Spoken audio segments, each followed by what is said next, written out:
Hello and welcome to a very special Slooh show looking at the Icelandic aurora.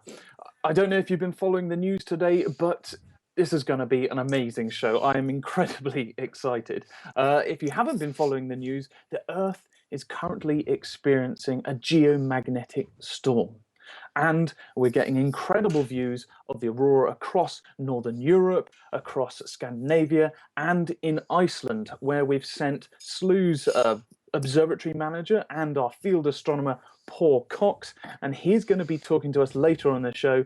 In fact, here he is. Paul, I mean, it's just incredible. The views you've been teasing me with and showing me these DSLR pictures over the last hour or so as we've been preparing for the show have been absolutely amazing. First of all, tell us where you are exactly.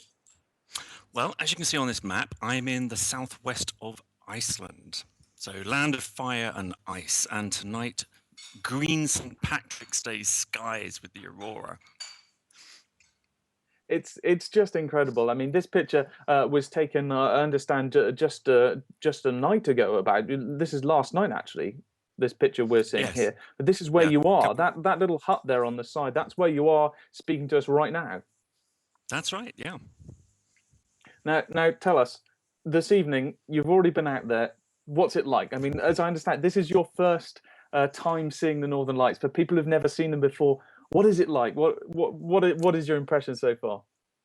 Well, the first part of it was confusion. It was still, the skies were slightly dusk, Will, and I came up here with the equipment, the specialist cameras that we're using, and I looked up and the sky was kind of still blue, but there was a big white band stretching from the eastern horizon straight the way over the top of me, all the way down to the west. And I looked at it and I thought, yeah, is that an aurora or is it cloud? And I thought, no, it's cloud because it was pure white. And we were expecting it to be as this lovely live images showing us greens and purples and all sorts of things. But as I watched it, it was changing before my eyes. And I was absolutely astonished at how quickly it was changing. And then as the skies got slightly darker, we started seeing some of these wonderful colors. So what a day for me to see my first aurora, on a geomagnetic storm of this size. Wonderful. Yeah, I mean, these live pictures, I mean, this is the picture you captured earlier, but I wonder if Eric, our producer, can actually take us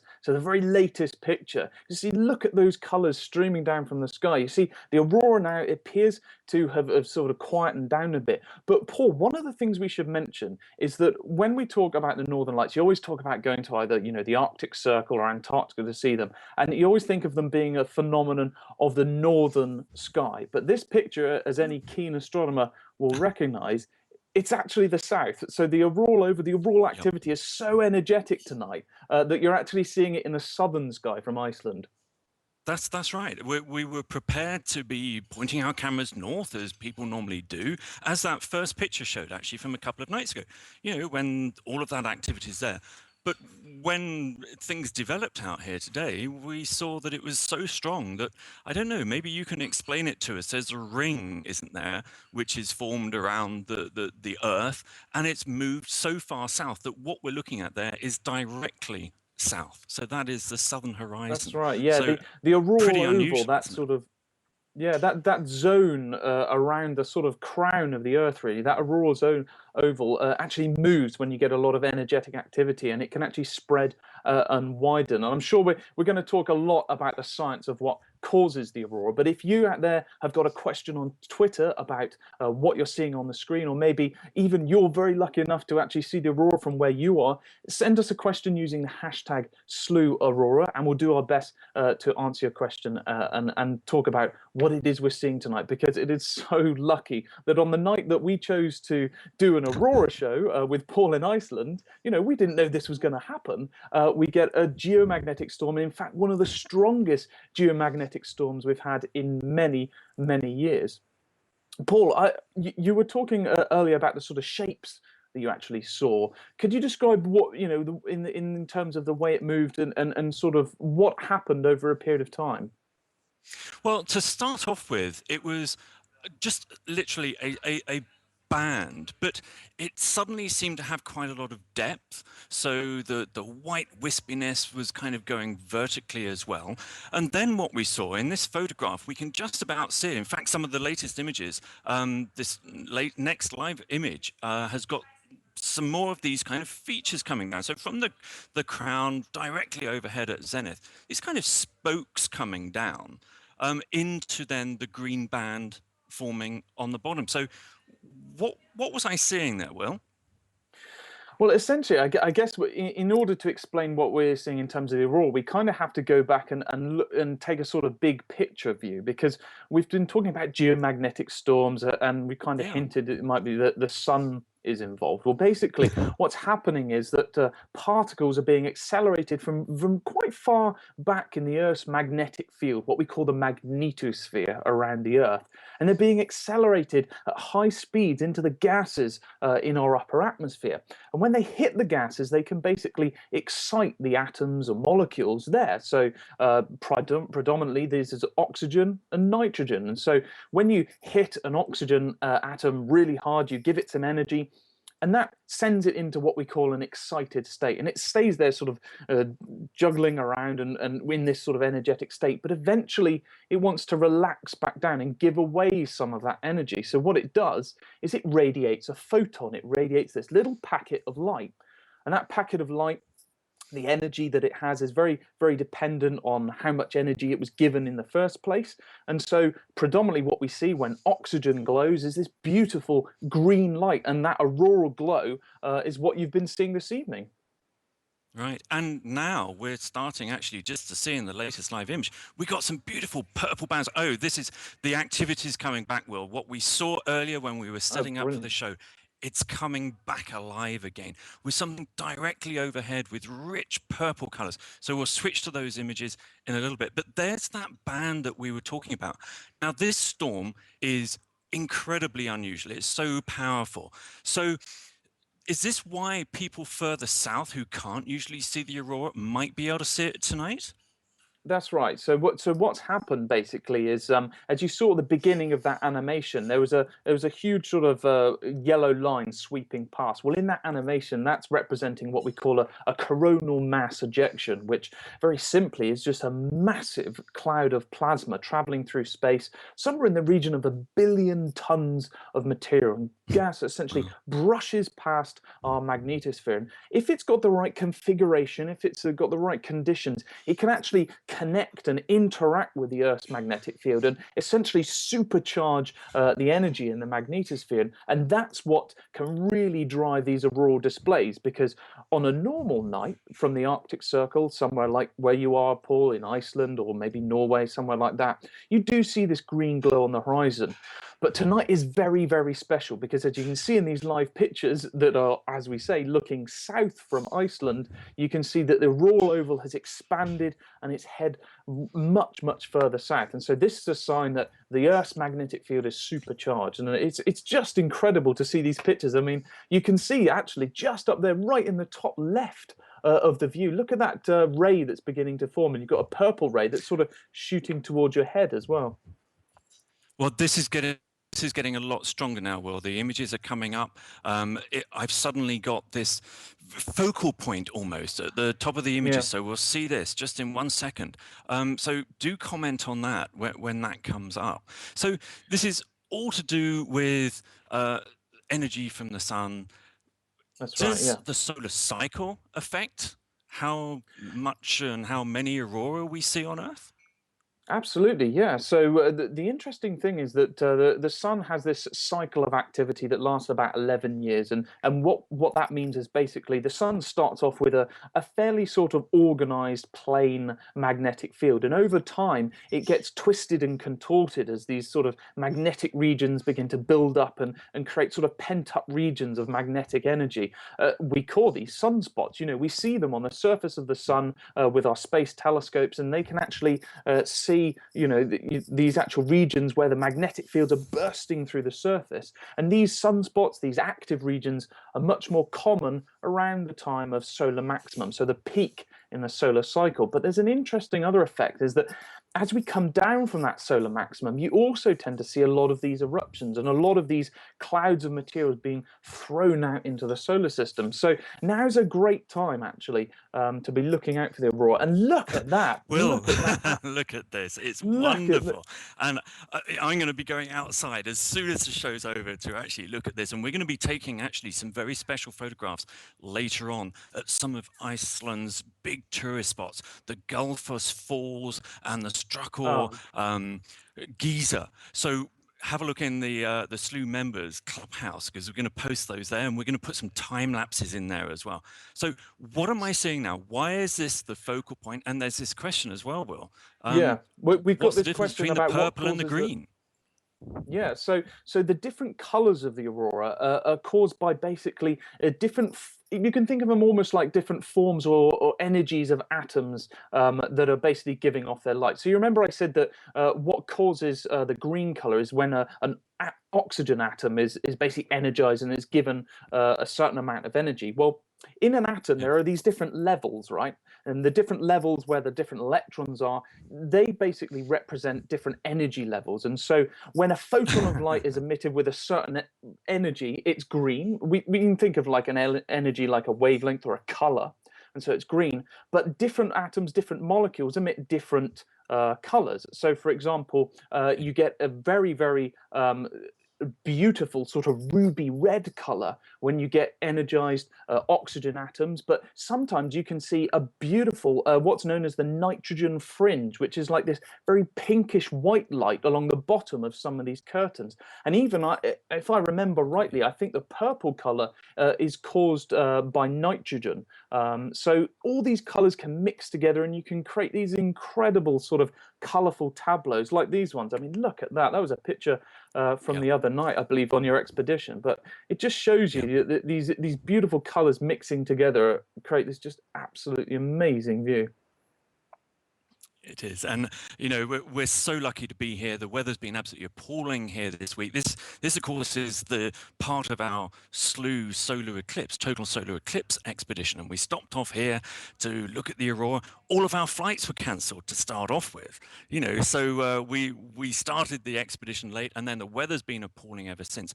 But what good luck! This is my No, first aurora that I've ever seen, and not only have we got one of the largest geomagnetic storms for many, many years. People here, the veterans here who have been aurora watching for decades, say they've never experienced anything like this. So for me to see this so on my first aurora day, but also to have clear skies as well tonight it's after the week of it, weather we've had is absolutely amazing and incredibly lucky. So maybe it's the luck of the Irish, Will. What do you think? maybe. I mean, the sky is going green, isn't it, for St. Patrick's Day? But just look at these pictures that are behind us. I mean, these rays that are developing.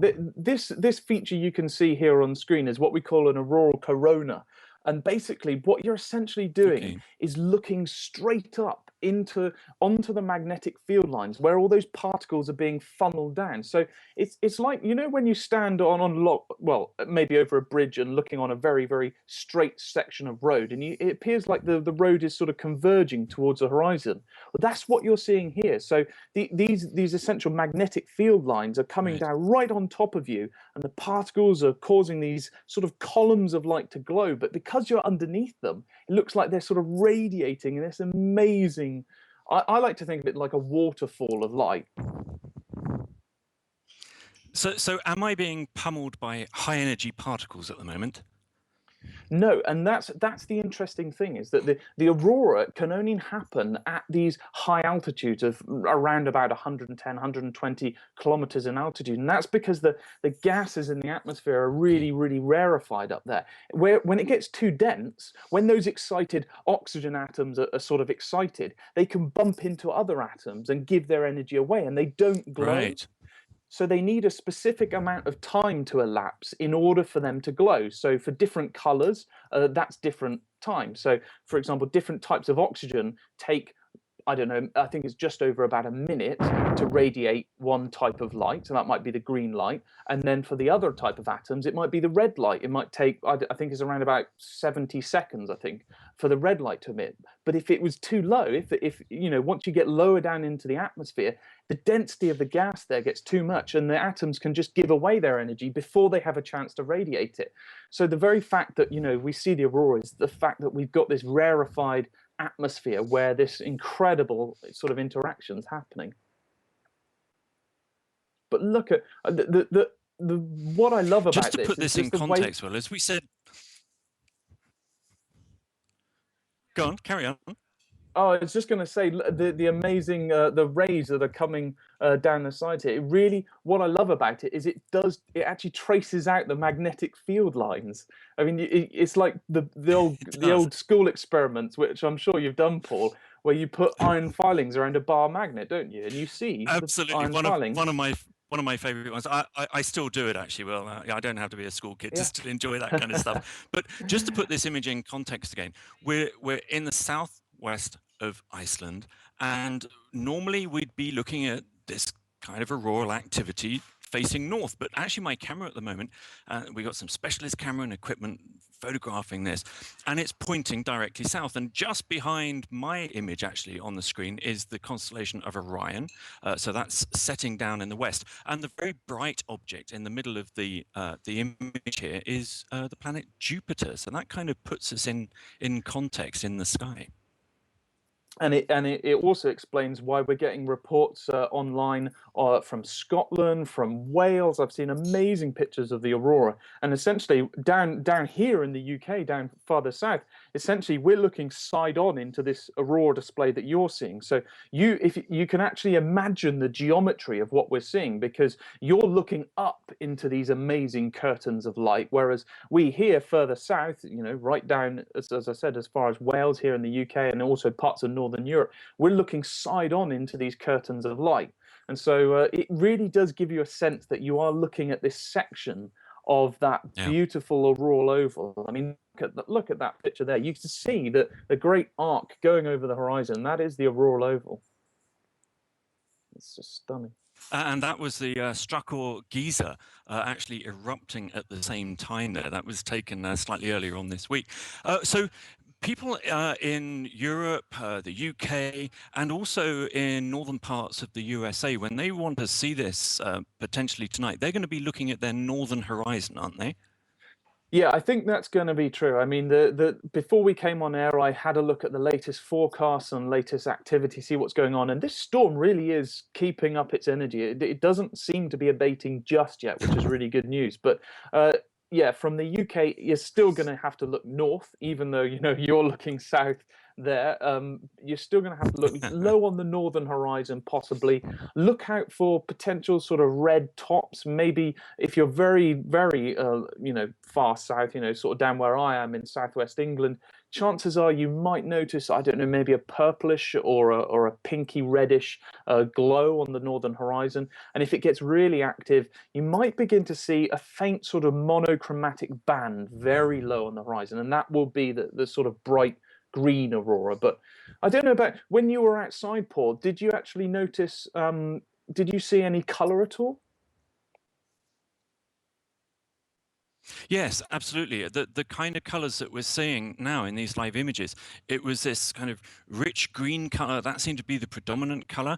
What looks like cloud and mist isn't. I thought it had actually kind of misted up slightly earlier, but that is aurora, kind of diffuse aurora. So that's more that kind of same color, that whitish color. And then these deep, rich purples look absolutely fabulous. So yeah, what we're seeing in these live images is very, very representative of what we're seeing with the naked eye. That's good, and of course green. But our eyes are very sensitive to green light, so that makes total sense that you saw the green. It's amazing to see these live views on here, and I'm sure if you're watching, you've been excited and interested in what Paul's doing. If you want to find out more about what he's doing, Paul and Eric, our producer, have been doing these amazing little sort of reports, I guess, from Paul's trip to Iceland, and also later on in the week to the Faroe Islands to see the total solar eclipse. But if you want to see them, you can join up to Slooh and come into the clubhouse and see Paul's amazing sort of documentary, as it were, of what he's been doing. And you can sign up for 30 days for just $1, and that will give you access to see all these amazing videos that Paul has been posting of things like the amazing landscape there in Iceland, the pictures you have, Paul. It just looks like a fantastic place. And of course, the best is yet to come. I mean, we've got the solar eclipse on Friday, and we are so looking forward to that. But this has just been the absolute icing on the cake. I mean, it's just once again reminding viewers, this is my first ever time to see the aurora, and we're in the middle of this massive geomagnetic storm, and we've got clear skies in Iceland in March. I don't think it gets any better than this, Will, does it? Am I spoiled No, now for life? it I'm never going it to see does. the I aurora mean, quite like this again. no, it is just as you were saying that, this amazing picture popped up on the screen. So I think that's a good point. We'll leave you just for 30 Yes. seconds with this amazing picture. Then we're going to have a very quick commercial, and then we'll be back to get those more live pictures from Iceland. And hopefully the aurora will be just as amazing as it is now, hopefully even more. See you in about 30 seconds.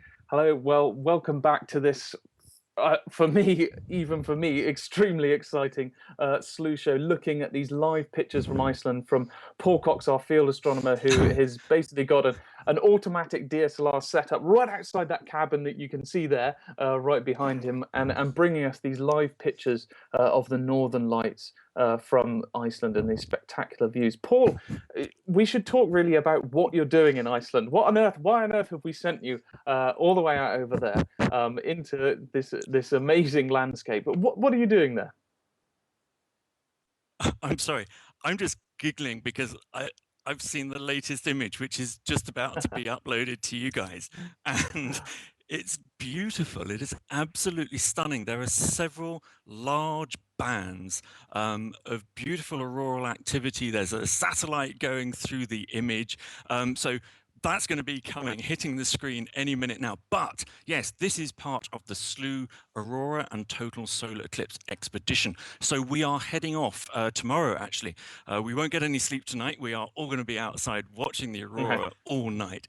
So we fly tomorrow to the Faroe Islands to witness the Total Solar Eclipse early on Friday morning. So that is going to be a very, very special event. We've got over 2 minutes of totality on this particular eclipse. So we're really looking forward to that. And why am I here? Well, I'm here to kind of bring Slooh members along for the ride. In the future, we actually want Slooh members to join us on these expeditions. But for now, we kind of allow them or make it possible for them to join us virtually. So in the clubhouse, we've got special content in there. Members can follow along with the expedition, what we get up to. In the clubhouse clips, which are the members only shows that we're doing every night, we talk about the kind of equipment, you know, that we're using to image both the aurora tonight, normally Slooh's normal telescopes as well in the Canary Islands and Chile.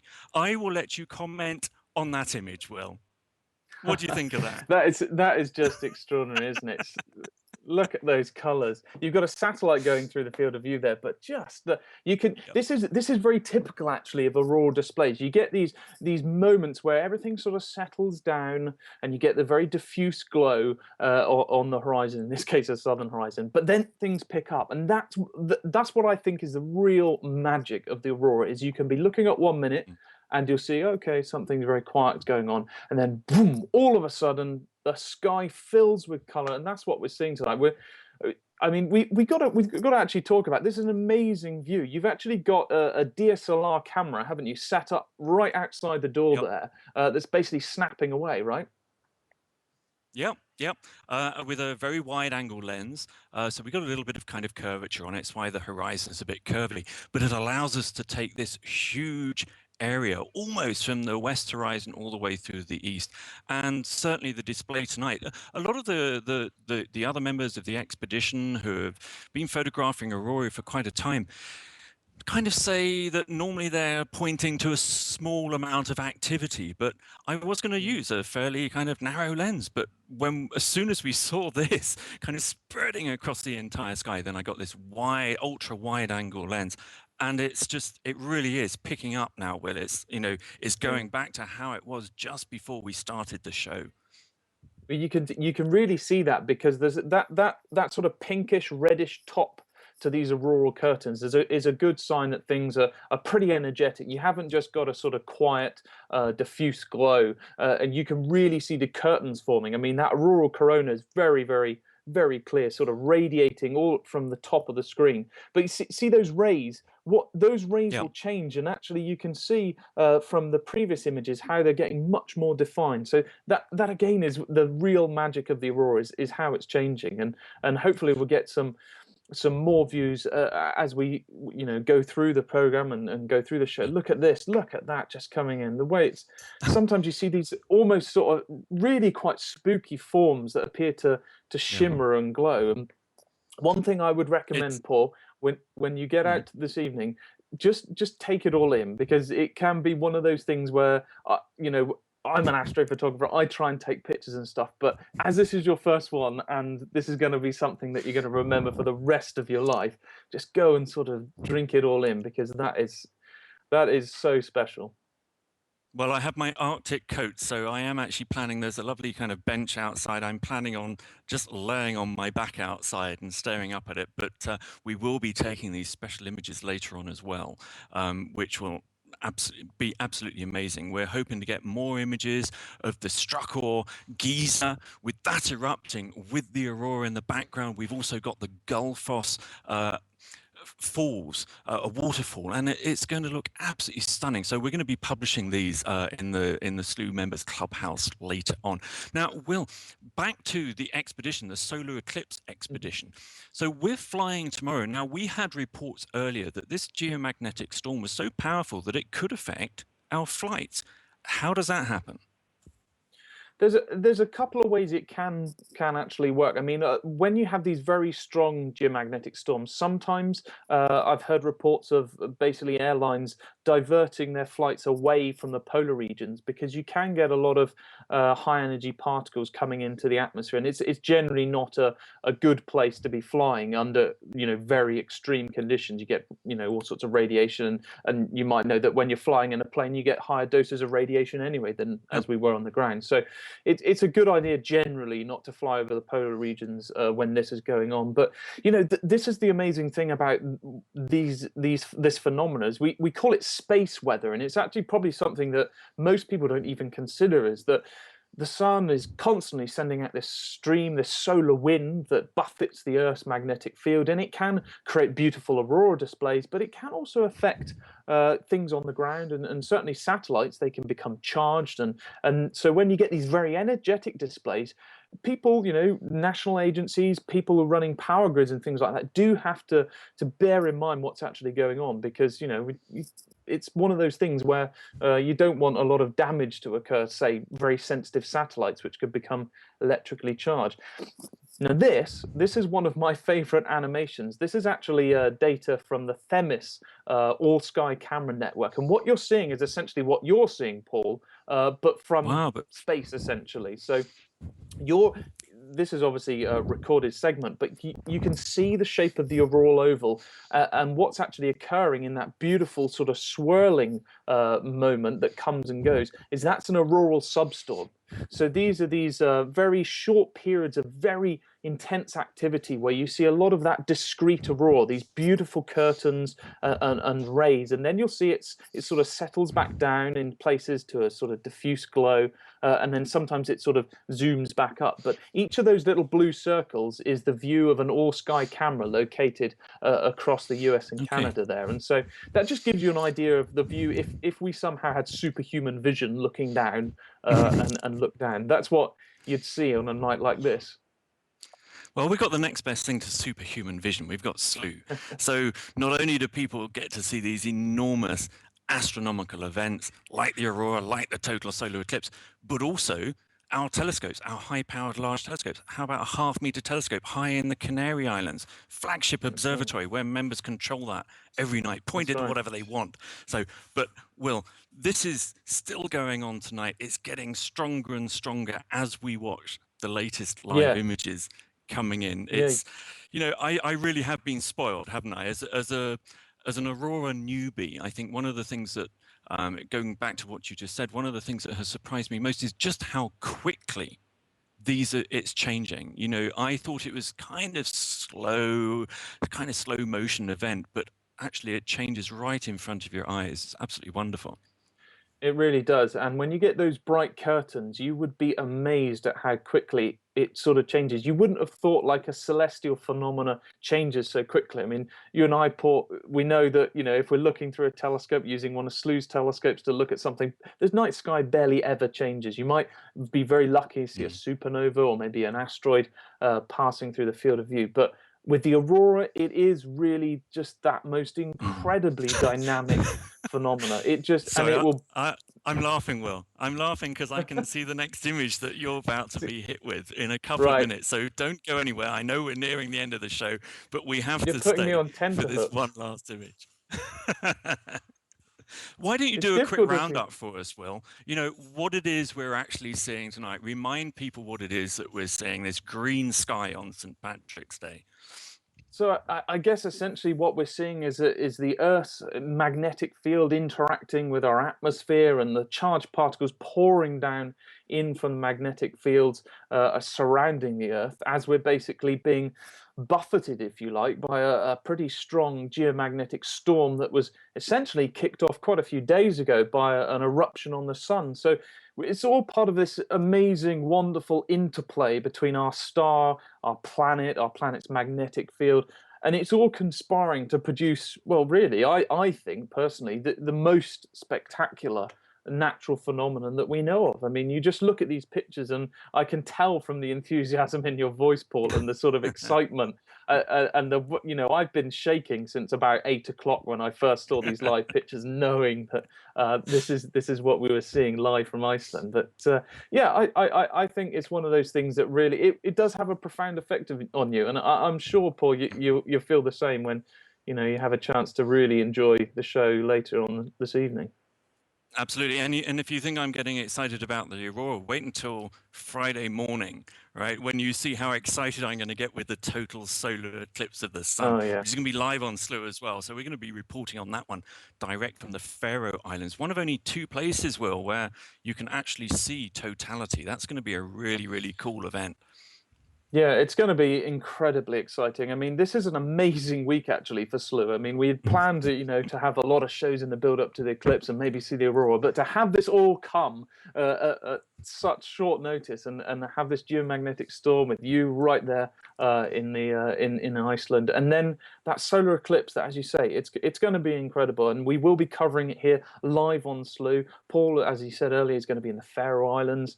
So it is really one of those things that I think, this week, block it out in your diary. Make sure you get all the dates of the Slooh shows in your diary, because you're not going to want to miss any of this. It's just to be able to have this ringside seat with the aurora and the eclipse is an amazing opportunity. And I know that I'm going to be tuning in to see a lot of your reports in the clubhouse. I'd already saw your a fantastic report earlier today, and just look at these live pictures.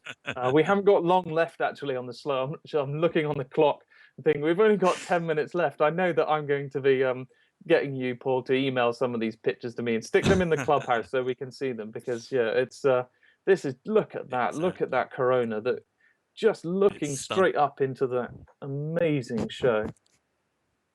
So if people out there, if viewers out there enjoy this kind of stuff, if you get a buzz out of seeing this kind of stuff, then why not join Slooh. You can join as a community member for $1 for the first month, and you can see what all the members get up to, discuss this kind of stuff, see the special content that we put in there, or you can become a citizen astronomer member and actually use the telescope. So if you're into this kind of stuff, please consider supporting us by joining up, and you get a great membership. It's great fun, great community there. Sorry, Will, had to do a sales pitch there because I truly believe it. If people are interested in this stuff, Slooh's a great place to do it. There's some amazing stuff that people are doing in the clubhouse. It's not just sort of, it's a lovely atmosphere there with people sort of sharing their knowledge and their ideas, but it's also, you know, people are doing real science. That's what always excites me when I look in the clubhouse and I see there are people, you know, studying comets, tracking asteroids, tracking new supernovae, and even I saw there was a recent scientific release, you know, with, you know, Slooh in the title, you know, Slooh astronomers actually helping astronomers follow up professional discoveries. So if any of this has you know, caught your attention or sparked your interest in astronomy, Slooh is a great way to get into the subject. But just look at these live pictures, Paul. I mean, this is obviously on your camera. In a few minutes, you're going to have to go outside and report back to us and see what's going on, because this is just amazing to actually see. These colours, actually, the colours seem to have changed subtly. It's gone quite white, Will. You know, it started kind of going a ghostly white, but now it's quite an intense white as well. Yeah, and so what sort of exposures length are you sort of using here to pick up this detail? They've been between about 8 and 13 seconds. Okay, so that's nice, because it's allowed you to sort of freeze in the detail. I know if you open the shutter too long, you can actually sort of blur out the detail, and you don't get so much of this. Look at that! Look at that! That's just incredible. It almost, you know, that in Star Wars where you're in the right on cue. Yeah, when you're in the Millennium Falcon, sort of flying through the starfield. That is just incredible, isn't it? It is. It's I am very jealous, Paul. Well, when I went outside, you know, this is actually very representative of the visual view that the expedition team is seeing at the moment. So this is not kind of some enhanced photography. We're really kind of seeing this with our own eyes. Well, admittedly, these are slightly longer exposures, so it's slightly more intense, but it is a glorious sight. So, you know, don't forget, everybody out there who's in Europe, the UK, North America, this is such a strong storm, and it's going so far south. The aurora can be seen so far south. If you guys look north tonight at darkness, you may be lucky enough to see this in areas, you know, who don't usually get to see the aurora at all, do they? Yeah, that's right. I mean, it's one of those things where you do have to go away from light pollution. So see if you can keep away from things like street lights. Allow your eyes time to adapt. I mean, it's one thing we say all the time in astronomy is allow your eyes time to adapt to the darkness, because you'll be able to see more detail, and potentially, if it's there, might get a hint of color. But that dark adaptation is really, really important for aurora, because, you know, it's a very faint sort of diffuse light for most of the time. But in these pictures, you can kind of see exactly what we were talking about earlier, that there's amazing changes in that curtain of light. So we've gone literally in the time that we were speaking here, Paul, from that sort of bright curtain with some bright rays to us, and it's sort of fluttered out all across the sky, and certainly gone down in brightness, but then it's sort of spread. So, and this is very, very typical of a strong auroral display. It's wonderful. So I just repeat once again, this is my first aurora that I've ever seen. And when I took my very first image, I said to you, Will, before the show, I thought I was going to have to spend ages working out the focus and the exposure and stuff like this. But suddenly the first image popped up on my screen, and I actually laughed out loud, even though I was on my own. So I'm going to be doing a lot of that, I think. I can't stop smiling. And then to know that we've got the total solar eclipse to come at the end of the week. I mean, a week doesn't get any better as far as astronomy is concerned. It sounds like a bit of an emotional roller coaster for you. I think you're going to need to have a lie down in a sort of darkened room after this week, and sort of just to recover. Yeah, after the week, I'm certainly not going to sleep between now and the end of the total solar eclipse. So, you know, Yeah, eyes wide open for that one, Will, for a few days, I think. I can't miss this, can I? This is absolutely wonderful. I'm so Yeah. glad we've been able to bring this to a wide audience. You know, it's so special that we happen to be here on the day of one of the largest geomagnetic storms for a very, very long time. The learned people that I'm with here from Slooh's partners in the Canary Islands, the EAC, you know, that they can't remember anything like this before, you know, so to have this just happening on the night that we had scheduled our Aurora show, how lucky are we all to be able to witness this live? We really are. We really are. It's been incredible. These pictures keep coming in, and I know there'll be loads more in the clubhouse, and we'll be sharing them online and all our social media. So make sure you Yeah. follow us on Twitter. We're at Slooh. But we're going to have to go to a very quick commercial break now. But when we come back, we'll be summing everything up and have a look forward to what's happening later in the week here on Slooh.com. See you in a few seconds.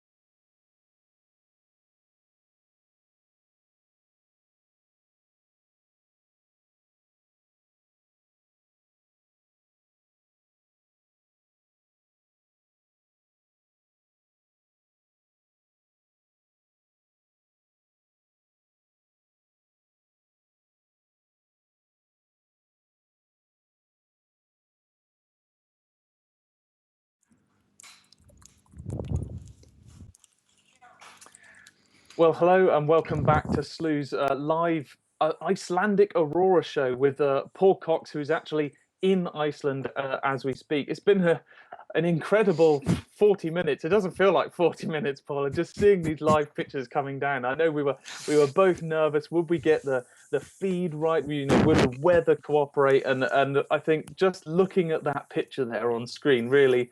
That is a culmination of a lot of work behind the scenes. So I really, you know, I take my hat off to you.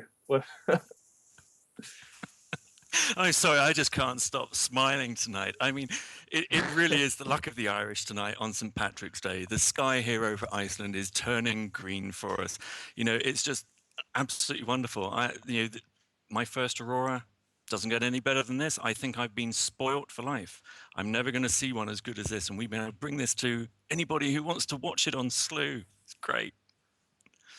And you know, to use an Icelandic pun, you know, with it we're really just the tip of the iceberg here. You know, it's what we're doing here on this public show, because as we said earlier in the show, there is so much going on Slooh. We've got the public Total Solar Eclipse show, which is coming up on Friday. And Paul, I know you're getting ready for that, and you're getting your equipment ready, and hopefully get a little bit. You'll remember to get a little bit of sleep before then. I hope, Paul. Yeah, I think it's about a 2-hour flight, maybe an hour and a half flight. So yeah, there'll be an hour and a half in there. Excellent, excellent. And so we got the public show, and of course all these member shows that you can get access to if you're a Slooh member, as we said earlier. 30 days for $1. It's a fantastic deal. Come and enjoy Slooh and have a look at what we're doing and all the other things. But it's just been amazing. Thank you so much, Paul, for taking the time from your sort of Aurora observing to come and speak to us for the last 40 minutes. It's been amazing. I hope you get loads more pictures. Thank you to Eric, our producer, who's worked tirelessly to get all these feeds together. And we hope to see you again on Slooh.com and for our live show coming up on Friday for the Total Solar Eclipse. So fingers crossed for clear skies, and we'll see you next time on Slooh.com.